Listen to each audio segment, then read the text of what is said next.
បាទការប្រកួតវាផ្ដាច់ព្រាត់ឈានចូលដល់ទឹកទី1បាទចំណាយក៏អោបគ្នាបាទសុំទោសគ្នាមុនទៅហើយបាទសុំទោសមុនទៅហើយមុននឹងយើងប្រឡែងមកអស់បាទដើរចូលបាទកពស់កពោគឺមិនលើខ្វះគ្នាច្រើនទេបាទបត់ពិសោធន៍ក៏ជោគជាប់នៅលើសង្វៀនទុនខ្មែរដូចគ្នាហើយបាទធាក់ឆ្វេងរបស់បាទរដ្ឋាចូលចាប់ជង្គង់រដ្ឋាជង្គង់ធីរិទ្ធជង្គង់រដ្ឋាជង្គង់ធីរិទ្ធបាក់ក្រាចជាប់ប៉ះបែកជង្គង់ដូចគ្នាទៅមកអាយ៉ាបាទប៉ុន្តែអេឡង់ជង្គង់របស់ធីរិទ្ធនេះគេថាដូចចាប់កាច់បាត់ពីលើជាងចាប់កាច់បាត់ទាញស្រាក់បាត់ពីលើជាងបាទចំណាយយើងរងចាំទស្សនាបន្តទៀតបើព្រោះថាពេលវេលានៅវែងឆ្ងាយបាទ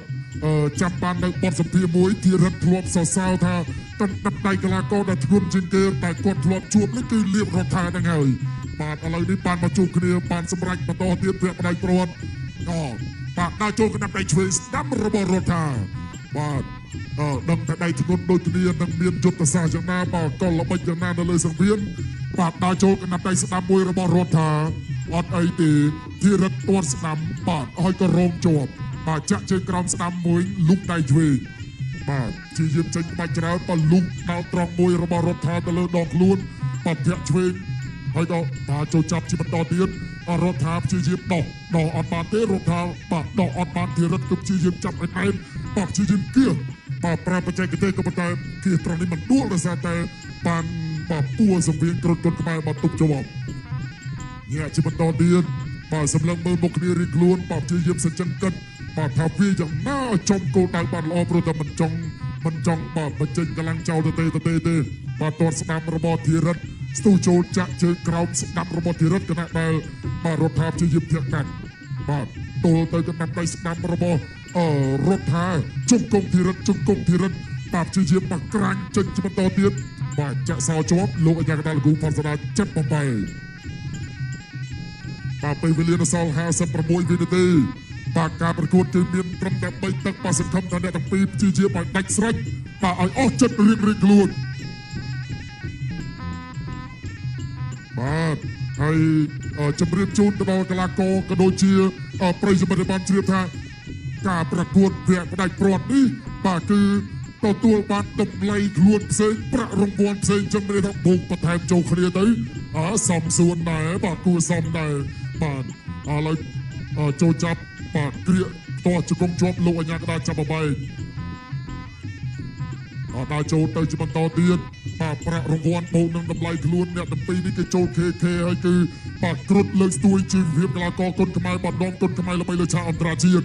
បាទទាត់ស្ដាំរបស់អ៊ុយធីរិទ្ធអត់ដល់ទាត់ស្ដាំមួយទៀតបាទកណ្ដាប់ដៃឆក់របស់រដ្ឋាបាទកណ្ដាប់ដៃកាច់ទៅមកទឹកទី1ទឹកទី2ចូលមកដល់ទឹកទី1វិញហាក់ស្ទាបស្ទង់គ្នាចាស់ចាប់ជើងជាប់ទាត់បោះជំទល់ក្រោមអស់ចំហដួលពីស្ទុះងើបមកវិញលុកឲ្យឆ្វេងឲ្យលីបរដ្ឋាថៃមកស្ដាំបាត់ចូលពួតទឹកវត្តឆ្វេងស្ដាំពីលីបរដ្ឋាអ៊ុយធីរិទ្ធចាប់គៀកទាត់ចាក់ជង្គង់ឲ្យច្រើនឲ្យបបលខ្លួនបានមកជុំចាក់ជង្គង់ពីលីបរដ្ឋាផ្ទះបានពីជង្គង់ពីអ៊ុយធីរិទ្ធជង្គង់ទៅវិញទៅមកជង្គង់ទៀតចំលោកហ៊ូផាសាដាបាទហើយក៏បន្តការប្រកួតទៀតទាត់មួយប៉ះបាំងដើរចូលពីលីបរដ្ឋាដកចេញមកវិញអ៊ុយធីរិទ្ធដើរចូលបន្តិចដកមកវិញលុកឆ្វេងស្ដាំចាប់គ្រាកជាប់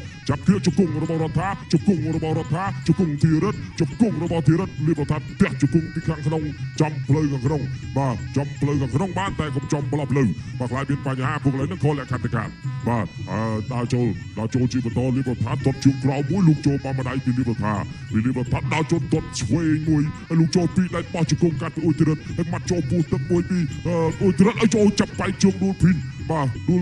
អាញាកដាលអុកចូលមកកដាលឲ្យបន្តការប្រកួតអ៊ុយធីរិទ្ធកលេចទៅមើលលោកគ្រូធីនរិទ្ធបោះថ្លង់បានតែសិនហើយលីបរដ្ឋាក៏ថយមិនមាត់ចូលពោះទឹកពុតស្នែងក្រែខាងលើលុកចូលបានម្ដាយស្ដាប់បាច់ទឹកខ្ចាយ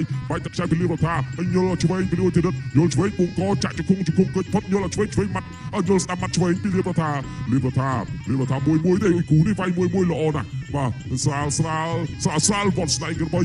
ស្ដាំវត្តស្នែងក្របីស្ដាប់ពីលីបរដ្ឋាទល់ដៃមួយសិនរៀបចូលបោះជង្គង់ធាក់ទល់មាត់ដៃឆ្វេងលុកចូលឆ្វេងមាត់ពីដៃចាក់ជង្គង់ពីលីបរដ្ឋាហើយគ្រឿងជប់ពោះកៃខ្លីមួយឆ្វេងចាក់ជង្គង់មួយពីលីបរដ្ឋាហើយទះជង្គង់ពីក្រោយពីអ៊ុយធីរិទ្ធទះមួយទៀតអ៊ុយធីរិទ្ធអាញាកដាលគោះចង្កេះថាជប់សិនឲ្យលេងហើយក៏អូមកកដាលដើម្បីបន្តការប្រកួតអ៊ុយធីរិទ្ធបើកស្លាប បើស្លាប់ចចកខ្មៅមុខតាន់អាមើលកាយទៅអគុំកាយមួយសបរៀមចាប់អោបទុនជង្គង់មកតិចចាក់ជង្គង់ព្រាមថាលើកជាចោលបើលើកជាចោលរៀបថាដល់ចូលជាបន្តទៀតនេះហើយលោកចូលគុំកាយមួយកាយរបស់រៀបថាអូយទីរត់ព្យាយាមវាយលើរៀបថារៀងអីរៀបថាមានលោហិតចាំបាត់អូយទីរត់បើស្លាប់ហើយវាយចូលពួនទឹកចាប់គ្រាចាក់ជង្គង់ទល់ទាស់ជាប់ឲ្យបែកជើងព្រួលអូលើចោលល្អមែនទែនបើលើចោលមិនដែលចោលអត់មានផលរំខានទេសម្រាប់លោហិតទៅហូបាទឡើយយ៉ាងកដាលយកមកឲ្យបន្តការប្រកួតទៀតទាត់មួយប៉ះបាំងលោកចូលឆ្វេងថែមស្ដាប់ចាក់ជង្គង់លៀបថាផ្ទះជង្គង់របស់អ៊ុយត្រិតជង្គង់របស់អ៊ុយត្រិតផ្ទះពីក្រោយយ៉ាងកដាលទាញថាជុំសិនយកមកកដាលយ៉ាងកដាលទៅលេខស្នាមរបួសអត់បញ្ហាទេបន្តការប្រកួតបោះជង្គង់កាត់ពីអ៊ុយត្រិតដល់គៀងរៀបថាដល់ចូលបោះជង្គង់មួយចាក់ជង្គង់មួយទៀតផ្ទះជង្គង់មួយជង្គង់របស់អ៊ុយត្រិតបាទជង្គង់របស់អ៊ុយត្រិតក៏យកទាញយ៉ាងកដាលយកមកកដាលរៀបថាដល់ចូលជាបន្តទៀតទាត់កាប់ជង្គង់ក្រោមមួយកែងគុំពីចង្អៃសទៅរៀបរបស់រៀបថាចាក់ជង្គង់មកអ៊ុយត្រិតទៅហេចូលទៅចាក់ជង្គង់នោះក៏ចូលកែងលោកចូលតាមម្ដាយចាក់ជង្គង់អ៊ុយត្រិតជង្គង់របស់រៀបថាបាទជង្គង់របស់អ៊ុយត្រិតបាទអ្នកទាំងពីរនេះក៏ភ្លេចប្រាក់រង្វាន់គឺលើតម្លៃខ្លួន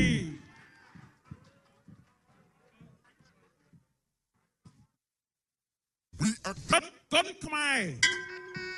ទឹកទី3ដែរជាទឹកបៃព្រាត់បាទទឹកទី3ដែរជាទឹកបៃព្រាត់បាទទឹកនេះយើងនឹងបានដឹងថាតាណាគឺជាម្ចាស់ពានបាទចប់ពីគូនេះទៅយើងនឹងបានទស្សនាការប្រកួតបាទសោមពិសិដ្ឋប៉ះជាមួយនឹងប្រេស៊ីលបាទធនចន្ទៈប៉ះអាហ្គានីស្ថាននិងឃីមរ៉ាប៉ះថៃបាទនៅសល់គូល្អច្រើនទៀតឥឡូវនេះចាប់ផ្ដើមបាទប្រើកណ្ដាប់ដៃឆ្វេងស្ដាំបាទពុកម៉ែបងប្អូនមកសុំសម្លេងមួយមកអូយបាទបើសិនជាខ្ញុំជាបងប្អូនមិនថាទ្រាំហូរមិនបានព្រោះថាបបដូរគ្នាយ៉ាងនេះអូយបាទបដូរមកប្រើបាទបងប្អូនយើងហូរក្រេវឥឡូវនេះបាទមានរបួសហើយបាទសម្រាប់រដ្ឋាបាទលោកគ្រូផាត់ស្ដារកំពុងតែពិនិត្យមើលហើយក៏ជួយទប់ឥឡូវនេះបាទអញ្ជើញលោកគ្រូប៉ែតសិនបាទដើម្បីជួយមើលថាអាចបន្តដំណើរបានឬក៏យ៉ាងណាបាទព្រោះថារបួសនេះគឺនៅលើចិញ្ចើមខាងស្ដាំអាចថាហូរកាត់បាទផ្នែកឬក៏យ៉ាងណានោះគឺបាទក្រុមលោកគ្រូប៉ែតដែលមានចំណេះជំនាញគាត់នឹងពិនិត្យវិច័យបាទតែចំណាការប្រកួតដណ្ដើមពានអញ្ចឹងគឺអាចប្រកួតបន្តបាទប្រកួតជាបន្តលៀបរដ្ឋាបាទក្តៅហើយបាទម៉ាស៊ីនបាទក្តៅហើយនេះបាទយកបាទកាច់ដួលទាំងពីរនេះសុទ្ធតែអ្នកមានសមត្ថភាពដូចគ្នាហើយទ្រាំមកដល់វគ្គនេះបាទចាក់ជើងក្រោមរបស់លៀបរដ្ឋាកណ្ដាប់ដៃស្ដាំបាទចាក់ជង្គង់របស់អ៊ុយធីរិតជង្គង់ធីរិតជង្គង់រដ្ឋាជង្គង់ធីរិតជង្គង់រដ្ឋាបាទជង្គង់ធីរិតអោបជាប់បាទដៃរបស់ធីរិតបាទក្រៅសង្វៀនអញ្ចឹងគឺលោកអាញាកដាចាប់បបាយបាទនេះគឺជាច្បាប់ដែលបានចែងដោយសហព័ន្ធបណ្ដាគុណខ្មែរដល់ចូលរបស់រដ្ឋាទាត់ឆ្វេងបាទតិចផុតឲ្យក៏ដួលខ្លួនឯងអាយអត់អីទេបាទចិត្តជាអ្នកកីឡាបាទធ្លាប់លោហិតជាងនឹងក៏មានដែរបាទជង្គង់ឆ្វេងរបស់ធីរិតជង្គង់ឆ្វេងបាទចាប់កាច់បវលលោកអាញាកដាចាប់បបាយបាទលោកគ្រូផាត់ស្ដាបន្តឲ្យប្រកួតបាទពាក់កណ្ដាលផ្លូវនៅក្នុងទឹកទី3ដែលជាទឹកប្រាច់ព្រាត់ជង្គង់ស្ដាំរបស់អ៊ុយធីរិតបាទកាច់បវលប្រជុំជង្គង់ស្ដាំរបស់រដ្ឋាជង្គង់ធីរិតជង្គង់រដ្ឋាជង្គង់រដ្ឋាបាទលោកគ្រូផាត់ស្ដាបាទឲ្យបន្តការប្រកួតបាទកៃខ្លីរបស់រដ្ឋាអោបគ្រាជាប់ជង្គង់របស់អ៊ុយធីរិតលោកអាញាកដាលលោកគ្រូផាត់ស្ដាបាទផ្អឹបដើម្បីចាប់បបាយបាទដោយសារតែអ្នកទាំងពីរមិនមានកាយវិការណាមួយនៅក្នុងការប្រាស្រ័យទេបាទឥឡូវនេះបាទលោកគ្រូផាត់ស្ដាបាទសូមអញ្ជើញលោកគ្រូប៉ែតបាទជួយពិនិត្យម្ដងទៀតបាទជួយពិនិត្យប៉ុន្តែរដ្ឋាគាត់ប្រាប់ថាខ្ញុំមិនអីលោកគ្រូខ្ញុំសូមប្រកួតទៀតបាទតែយើងចាប់មើលជាក់ស្ដែងយ៉ាងណាគឺអាស្រ័យទៅលោកគ្រូប៉ែតបាទគណៈដែលចិត្តរបស់រដ្ឋាគឺនៅតែចង់ប្រយុទ្ធជាបន្តបាទហូជូនកីឡាករលៀបរដ្ឋាមួយមកប្រកួតបន្តបាទរដ្ឋាទៅជាបន្តទៀតបាទជង្គង់ញាប់ស្មេដូចគ្នាបាទបើជង្គង់បាទយ៉ាងញាប់ដូចគ្នាបាទគណៈដែលពេលវេលានៅសល់បាទជា40វិនាទីបាទរដ្ឋាគឺព្យាយាមដើរចូលបាទធ្វើបិទទៅហូរលោហិតប៉ុន្តែកម្លាំងនិងក្បាច់របស់គាត់គឺអត់មានគាំងទេជង្គង់ស្ដាំជង្គង់ទៅមកលោកអាញាកដាចាប់បបាយជាបន្តទៀតបាទដើរចូលរបស់រដ្ឋាអ៊ុយធីរិតដកមកវិញសិន អូចរិតដកឲ្យបោះជង្គង់របស់អូចរិតបាទចាប់កាច់ទៅវិលជុំជង្គង់របស់រដ្ឋាជង្គង់របស់ធីរិតជង្គង់ធីរិតបាទហើយខណៈដែលវិនាទីក៏ជិតបញ្ចប់ដែរបាទសម្រាប់ទឹកទី3ដែលជាទឹកផ្នែកប្រវត្តិនេះលាវរដ្ឋាដាចូលបាទអាចចេញម្នាក់មកស្ទាបទៀតបន្តទៀតបាទព្យាយាមផ្ទាល់ដួលរបស់អូចធីរិតទឹកទី3ត្រូវបានបញ្ចប់បាទទឹកទី3ត្រូវបានបញ្ចប់សូមអបអរសាទរកីឡាករបងកុលខៀវអូចធីរិតឈ្នះកីឡាករបងកុលក្រហមលាវរដ្ឋាដោយពិន្ទុ